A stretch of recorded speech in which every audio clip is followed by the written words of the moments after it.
안녕하세요. 별이 빛나는 밤의 특별한 종목 시간입니다. 별밤아씨 김세영입니다.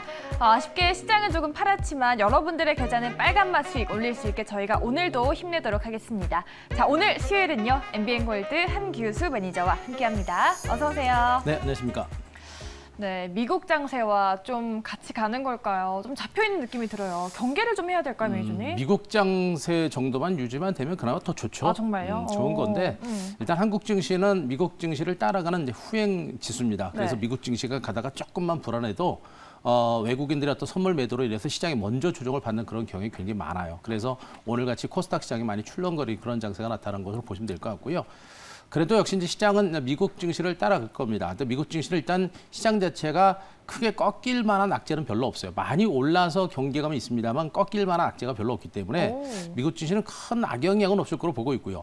미국 증시가 최소한 강한 하방 경직이 연출되게 되면 국내 증시도 하방 경직이 연출될 가능성이 높습니다. 그래서 오늘 코스닥 지수가 뭐 1000포인트가 살짝 깨지긴 했습니다만 내일 정도 선에서 다시 재차 1000포인트를 안착할 수 있는 그런 가능성은 있는 것으로 보고 있어서 약간의 경계감과 함께 무리한 추격 매수는 안 하더라도 그러나 아직까지는 너무 무리하게 공포스러울 만한 그런 장세는 좀 아니지 않느냐라는 생각이니까 약간은 조심을 하되 그러나 너무 무서워하지 말자 이런 말씀 먼저 드리겠습니다. 네, 이런 장에서도 수익률이 아주 좋으세요. 지금 누적 수익률이 45%나 되는데 가슴에 역시나 별을 4개나 달고 계십니다. 오늘은 그중에 2개 주인공을 알아볼 텐데 첫 번째가 SK 바이오사이언스입니다. 지금 17%라는 독보적인 수익률을 내고 있는데 오늘 장 마감 후에 이 판권 계약 관련한 뉴스가 나왔어요. 이게 좀 악재인 건지 이것 때문에 우리 시청자도 조금 걱정하시는 분들 많이 계실 것 같아요. 시장도 안 좋은데 SK바이오사이언스는 그래도 신고가 기록하면서 흐름은 좋았는데 좋은 분위기에 또 악재가 나온 게 아닌가라는 걱정도 하실 것 같습니다.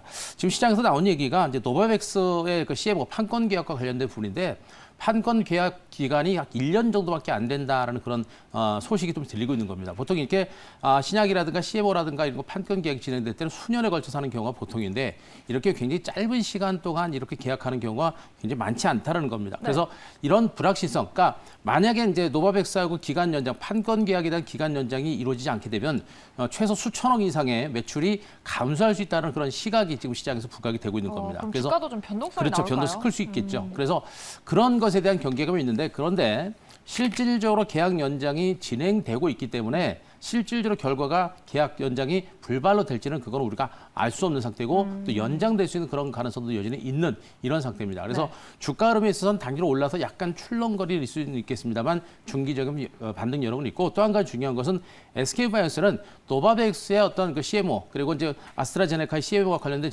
호재도 있습니다만 역시 백신 개발이라고 하는 그런 부분이 더 큰 호재로 작용합니다. 그래서 이런 재료는 단기적으로 시장에 출렁거리면 연출될 수 있어서 있지만 그러나 중기적인 관점에서는 큰 악재는 못 될 것이다. 이런 관점으로 좀 보시는 게 좋을 것 같습니다. 네, 알겠습니다. SK 바이오사이언스 꼼꼼히 짚어주셨고요.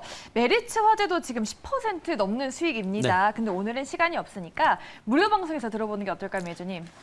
무료 방송에서 충분히 말씀드리겠죠. 네. 일단 최근에 시장의 흐름에 대해서 좀 많이 말씀드렸고요. 무료 방송에서도 보험주에 대해서 참 많이 말씀드렸으니까 무료 방송을 통해서 내일 3시 50분에 무료 방송에 좀 더 자세하게 말씀드리겠습니다. 네, 알겠습니다. 무료 방송에서 별 4개를 얻을 수 있는 비결 들어가 보시고요. 우리 가족분들의 계좌에 온기를 불어넣을 수 있는 오늘의 첫 번째 특종 어떤 건지 키워드로 열어보겠습니다. 네, 중간 바닥 확인과 본격 턴어라운드, 약간 기술적인 측면이네요. 그렇죠. 일단 중간 바닥을 확인했다는 얘기는 일단 주가가 이제 어느 정도 바닥을 치고 올라가서 중간 바닥을 쳤기 때문에 이제 안정권이다라고 좀 보시면 될 것 같고요. 그리고 본격적인 턴어라운드, 펀더멘탈적인 측면에서 실적이 개선될 수 있는 가능성이 있는 그런 종목으로 보시면 되겠습니다. 탄탄한 종목입니다. 어떤 종목일지 지금 바로 열어보겠습니다. 첫 번째 특종은 참 좋은 여행이 되겠습니다. 월요일에 코로나 확산보다는 백신 이슈 기대감이 더 크게 작용할 것이다 했는데 딱 그런 종목이네요. 파라다이스를 이미 한번 말씀드렸죠. 잘 가고 있어요. 예, 파라다이스 말씀드렸고 이제 참 좋은 여행도 이제 또 같은 맥락에서 일단 여러분들한테 가지고 왔습니다. 네. 역시 이제 참 좋은 여행 자체는 이제 백신이 보급이 되면서 여행 재개에 대한 기대감이 가장 큰 호재로 등장하고 있는 그런 종목들이에요. 이미 주가가 한채로 올랐습니다만 그 기대감이 살아있는 상태이기 때문에 앞으로 여행 재개가 진행되게 되면 가장 큰 수혜를 받을 수 없는 섹터가 바로 여행 관련주가 될 가능성이 매우 높은 쪽으로 보시면 되겠습니다.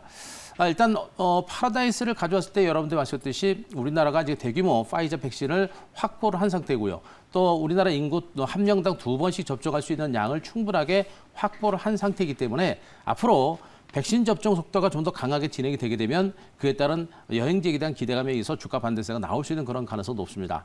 시장에서 한간에서 나오고 있는 백신은 확보를 했는데 그게 실질적으로 들어올 수 있을 것인가라는 것에 대한 의구심이 있습니다만 시간적인 공백은 분명히 있기 때문에 충분하게 들어올 수 있는 가능성은 있다라고 일단 기대를 하셔도 되지 않을까라는 그런 판단이 있고요. 실질적으로 미국과 유럽에서는 지금 현재 백신 재개가 백신 보급이 진행되고 접종이 늘어나면서 여행주들과 항공주들의 시세가 비교적 강한 반등세를 연출하고 있습니다. 그래서 실질적으로 해외에서는 이런 백신 보급에 따른 여행 재개에 대한 기대감들이 증권 시장에 나타나고 있기 때문에 한국 증시에서도 그런 가능성이 조금씩 높아질 가능성이 높다. 이걸 우리가 좀 포커스로 보시는 게 좋을 것 같고요. 또 한 가지는 우리가 주목할 부분들은 지금 현재 백신은 어느 정도 확보가 됐는데 접종 속도가 좀 늦습니다. 네. 그래서 정부 차원에서 백신 접종을 빨리 하기 위해서 야간과 그리고 휴일에도 접종을 추진하는 그런 어떤 정책이 진행되고 있기 때문에 앞으로 접종 속도가 좀 더 높아지게 되면 접종률이 높아지게 되면 여행지에 대한 기대감은 커질 수 있는 그런 가능성이 높아서 그런 관점에서 이런 종목을 보실 필요가 있지 않을까 판단드리겠습니다. 근데 여행 재개가 좀 단기간에 이렇게 되지는 않을 거잖아요. 네. 그럼 이 종목도 좀 이렇게 천천히 안정적인 전략을 좀 봐야 되는 건가요? 현재로는 그렇게 완만하게 올라갈 수 있는 가능성이 좀 높은 거로 네. 보고 있고요. 일단 대규모 이제 백신 접종률이 좀 높아져야 돼요. 일단 지금은 한 2%에서 4%밖에 안 되는데 정부에서 그렇게 추진하고 있기 때문에 아마 접종률이 좀 높아질 가능성이 높고요. 지금 미국이라든가 유럽 쪽에서는 백신을 굉장히 많이 보급을 했기 때문에 네. 상대적으로 소외된 느낌이에요. 그래서 그런 것들을 메꾸기 위해서라도 정부에서는 접종 속도를 높이지 않을까 하는 생각이고 접종 속도가 높아지면 높아질수록 주가 반등에 대한 기대감은 커질 수 있는 그런 가능성이 높은 쪽으로 보시면 될 것 같고요. 네. 현재 주가가 대체로 10,000원 정도 선에서 주가가 이제 중간 바닥을 좀 다지고 있는 상태입니다. 중간 바닥을 다진 상태여서 10,000원 정도에서 중간 바닥을 다졌고 그리고 오늘 이제 소폭의 이제 반등세가 좀 시도가 된 상태입니다. 탄력적인 반등은 아니더라도 중간 바닥을 다지고 점진적인 반등이 좀 시도가 되는 그런 국면이에요. 그래서 현 구간 이런 종목은 변동이 좀 심하기 때문에 추격 매수라든가 이런 것보다는 갔다가 조금 밀릴 때 시초가에서 좀 밀릴 때를 이용해서 우리가 한번 매집을 해볼 만한 종목으로 보시면 되겠고 요 종목에 대한 목표가는 제가 12,500원 정도 직전 고점까지 한번 잡아보도록 하겠습니다. 이 종목도 마찬가지로 직전 고점까지 가게 되면 추가적인 상승 여력이 있을 거로 보고 있는데 다만 전체적인 시장 자체가 좀 출렁거리고 있기 때문에 너무 이제 목표가를 너무 높게 잡지 말고 1차적으로 12,500원 제시를 드릴 테니까 그거 체크하시 바라고 손저가 9,900원 제시드리겠습니다. 네, 오늘의 첫 번째 특종 참 좋은 여행 파라다이스와 함께 또 빨간불 쭉쭉 켜줄 수 있을지 기대해 보면서요. 오늘의 두 번째 특종 키워드로 한번 알아보도록 하겠습니다. 네, 절대 저평가. 역시나 또 기술적인 네. 키워드가 나왔네요. 진짜 저평가됐어요. 정말요? 네. 퍼가 지금 4배도 안 되는 종목이다라고 볼 수 있는 네. 종목이고요. 거기다 이제 그렇게 저평가됐기 때문에 기관 투자가들 외국인들의 수급이 상당히 강하게 들어오는 종목을 보시면 되겠습니다. 네, 알겠습니다. 어떤 종목인지 지금 바로 열어보겠습니다. 두 번째 특종은 바로 금융지주입니다. 최근에 현대해상, 메리츠화재, 하나금융지주 네. 다 수익이 잘 나고 있어요. 이 시리즈를 잇는 종목이네요. 일단 시세가 좀 느리긴 해도 지금 다 플러스예요. 그렇죠. 금융주들이 시세가 빠르게 안 가고 늦게 가더라도 네. 결국에 시세가 우상향으로 다 신고가 기록하고 있습니다.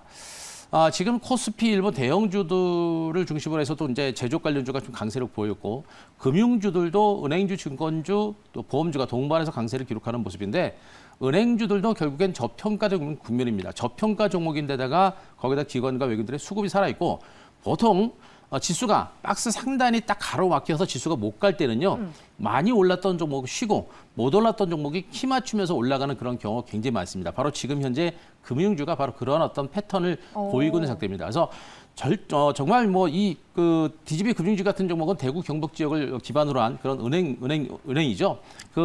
대구 경북 지역을 중심으로 한 이제 은행들의 경기가 굉장히 호전되고 있기 때문에 대출 시장 자체가 여건이 많이 개선되고 있습니다. 거기다 최근에 금리가 인상되는 그런 흐름이 나오기 때문에 예대 마진도 확대가 되면서 그에 따른 실적 호전 추세가 계속해서 진행이 되고 있는 그런 모습이고 언급드렸듯이 지난해 실적 때 그러니까 12개월 선행 PBR 기준으로 해가지고 약 표가 3.9배 정도밖에 안 되는 지금 주가가 올라갔음에도 불구하고 그렇게 저평가된 그런 종목으로 보시면 될 것 같고요.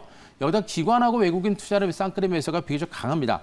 1차적으로 바닥권에서 들어왔었고 최근에 2차적으로 매수가 좀 들어오고 있기 때문에 이런 수급적인 측면이라든가 펀더멘탈 측면에서 저평가의 종목이기 때문에 우리가 좀 보셔야 될 종목이에요. 특히나 은행주들은 우리가 무겁다라는 그런 인식들 때문에 매매가 좀 안 되는, 매매를 좀 안 하는 편인데 지금 현재 금융주, 은행주, 증권주, 보험주가 같이 움직이는 그런 흐름이기 때문에 네. 같이 갈 수 있는 어떤 상승세를 이끌어낼 수 있는 원동력이 되는 그런 대장 전형주 역할을 할 수 있는 그런 가능성은 좀 있는 쪽으로 보시면 되겠습니다. 네, 말씀하신 대로 쌍끌이 매수, 특히나 기관 매수가 또 심상치 않습니다. 4일 연속 아주 대량으로 매수에 가고 있는데 DGB 금융지주는 좀 어디까지 갈 수 있을까요? 일단 은행주들이 좀 매매가 좀 어려워요. 아, 왜요?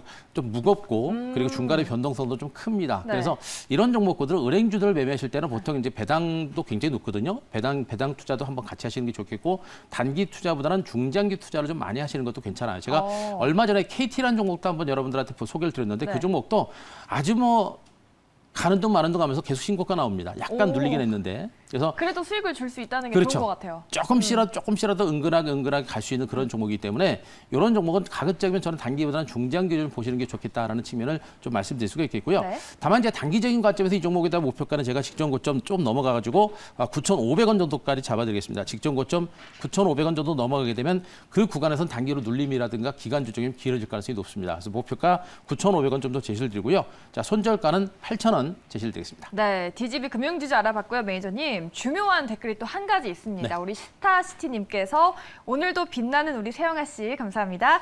금융주 많이 올라서 한 종목 잡기 불안하면 ETF를 잡아도 될지 궁금합니다. 코덱스 은행이나 타이거 은행이나 어떨런지요? 의견 궁금합니다라고 좋은 하셨어요. 방법이에요. 날카로운 질문. ETF 상품은 우리가 정말 앞으로도 공부를 좀 많이 하셔야 돼요. 그러니까 단순하게 주식만 공부하지 마시고 ETF를 공부하시면 이렇게 같은 반도체, 같은 은행주, 또 같은 뭐 전기차 이런 섹터들 종목 선별이 굉장히 어렵죠. 그럴 때는 이 종목 저 종목 잡다가 결국에 소외될 수 있습니다. 그래서 ETF를 딱 잡는 것도 하나의 방법이에요. 그래서 은행 ETF는 코덱스 ETF 은행주는 분명히 잡으셔도 제가 뭐 무방하다 이렇게 판단을 좀 드릴 수 있으니까 네. 전체적인 시장들 보시고 그리고 지금처럼 은행주의 전반적인 상승 기조가 살아 있으면 ETF 상품을 잡으셔도 무방하다 이렇게 말씀드리겠습니다. 역시 우리 스타시티님 또 꼼꼼한 전략까지 감사드리고요. 우리 매니저님 마지막으로 문자 샵 2034 좀 간단하게 알려주시죠. 예, 이제 카카오톡 친구하기 많이들 오고 계신데요. 자, 문자란에 샵 2034 누르시고, 자, 그리고 숫자란에 샵 2044 누르시고, 문자란에 한규수 이렇게 이름 적어 보내주시면 링크가 나갑니다. 그 링크 차고 들어오시면 저하고 친구할 수 있고요. 카카오톡 친구하기를 통해서 매일매일 시황을 제가 올려드리고 있습니다. 종목과 그리고 유망 종목 섹터 이런 것까지 여러분들한테 계속해서 올려드리고 있으니까 혼자 매매하시면서 힘드셨던 분들 그리고 그때그때 시장의 변화에 따라서 대응 전략이 궁금하신 분들은 자, 카카오톡 친구 많이 하시기 바라고요. 내일 3시 50분에 앞서 넘겼듯이 보험주들과 그리고 오늘 밀렸던 반도체 장비주 이런 종목에 대해서 한번 집중적으로 분석 드릴 테니까 많이 오시기 바랍니다. 네, 이런 장에서도 수익을 낼 수 있는 비결 모두 알아가시기 바라겠습니다. 네, 오늘 저희 별밤 특종이 준비한 순서는 여기까지입니다. 저희는 내일도 반짝거리는 특종 들고 찾아올게요. 고맙습니다.